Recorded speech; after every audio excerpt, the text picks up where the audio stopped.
Good morning. It is 6:25 and I couldn't sleep. I'm gonna go and try and capture a sunrise hyperlapse with the Mini 3. And I want to try doing it in auto mode, but shooting it in RAW. So the challenge is I want to shoot a sunrise hyperlapse or time lapse from a dark scene, which means like super long shutter speed, super high ISO, etc., to a day scene facing the sun, which is going to be a super short exposure, super short shutter speeds. It's crazy.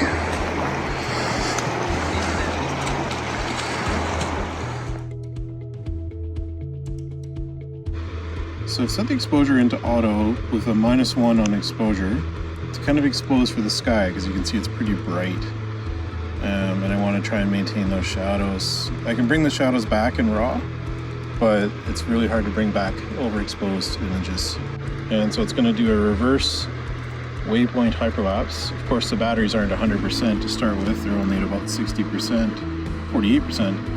So I'm not doing a full length hyperlapse, but it's going to kind of track from over the fishermen backwards and take shots from there, and then we'll stitch them together. So the sky is already kind of like overexposed relative, but we'll see what it looks like, and it might turn out, it might not. That's kind of the point of doing hyperlapses, is you don't know until you do it and then experiment with it.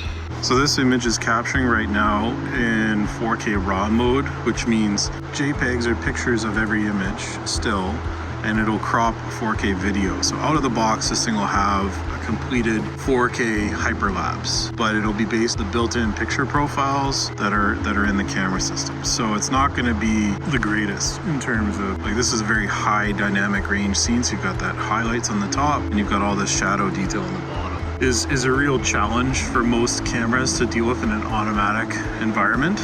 So we're going to go in and we'll apply some exposure curves and everything to it. So walking through the interface, you can see we've already shot 86 frames. So video, we're aiming for 24 frames per second. So we're already just at about 4 seconds a frame. I would love to have 6 to 8 seconds for this shot. Something like 15 to 30 seconds is a really long shot, but that would take either a ton of frames to smooth out the motion, or it would take a very long time to get the same frame rate. So as this thing's shooting at about a 3-second interval. The only thing that's our limitation right now is battery life. So this is why it's important to charge your batteries, or make sure you have multiple batteries, because now I could land and do the same shot again with a new set of batteries.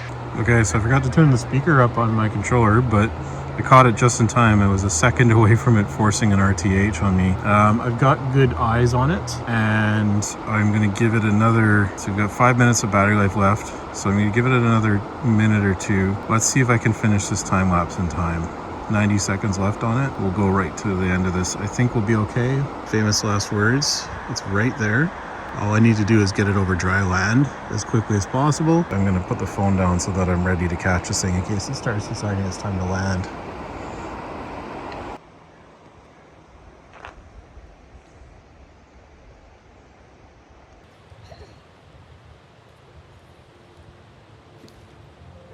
Because we're gonna edit the raw time lapse.